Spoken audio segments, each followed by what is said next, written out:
எங்களை தேர்தல் சமயத்தில் ஒரு கூட்டம் சொன்னாங்க, அணில் கூட்டம் என்று. அணில் கூட்டமா? What bro, it's very very wrong bro.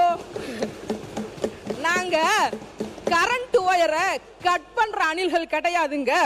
Current இயரவே திருத்தி எழுதின மாபெரும் வெற்றி கூட்டம். எங்களை அணில் கூட்டம்னு சொன்னவங்க எல்லாம் இன்னைக்கு எந்த மரபொந்துக்குள்ள இருக்காங்கன்னே தெரியல. சின்ன குழந்தைய கேட்டா கூட சொல்லுவாங்க, சின்ன குழந்தைய கேட்டா கூட சொல்லுவாங்க, ஓம் சக்தி பராசக்தி எல்லோரையும் காப்பாத்துங்க சக்தி அப்படின்னு சொல்லுவாங்க.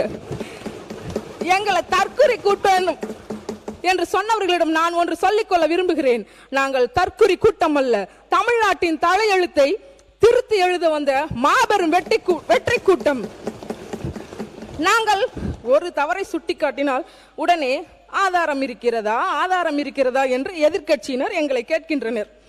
ஆதாரத்தை மட்டும் நாங்க கொடுத்தோம் அப்படின்னா நீங்கள் எதிர்வரிசையில் கூட அமர முடியாது.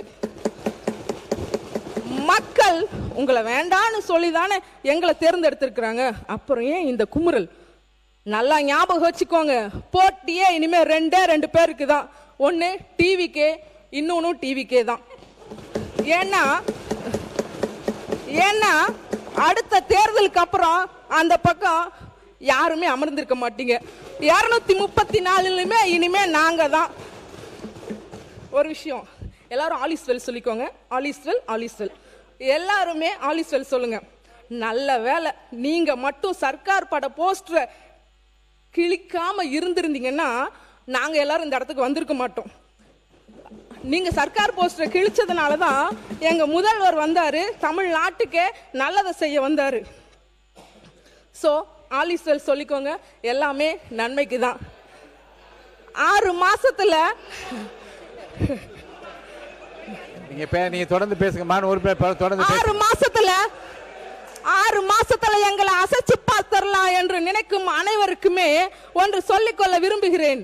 6 மாதங்கள் மட்டுமல்ல, இனி 60 வருடங்கள் ஆனாலும் சரி, எங்க கிட்ட இருந்து ஒரு செங்கற்கல்ல கூட உங்களால எடுக்க முடியாது. ரீல்ஸ் போடுறோம்னு சொன்னீங்க, நீங்களும் ரீல்ஸ் போட வேண்டியதுதானே? ஏன் நாங்க நல்லது செய்யணும்னு ரீல்ஸ் போட்டோம், தப்பு பண்ணவே கூடாதுன்னு நாங்க ரீல்ஸ் போடுறோம். ஆனா நீங்க ரியலாவே ரீல்ஸ் மட்டும்தான் பண்ணிட்டே இருக்கீங்க. மாண்புமிகு எதிர்கட்சி அண்ணா அவங்க ஒரு தடவை சொன்னாங்க, டென்ஷன் இல்லாம எப்படி இருக்கீங்க அப்படின்னு. மடியில கனம் இருந்தா தானே வழியில பயம் இருக்கும், அதனால எங்களுக்கு டென்ஷனே இல்லை. So cool.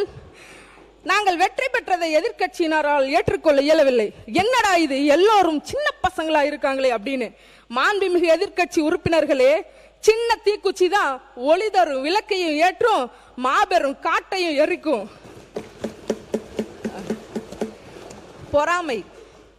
பொறாமை மற்ற மாநில முதல்வர்கள் கூட பார்த்து பொறாமை கொள்ளும் எங்கள் முதல்வர்.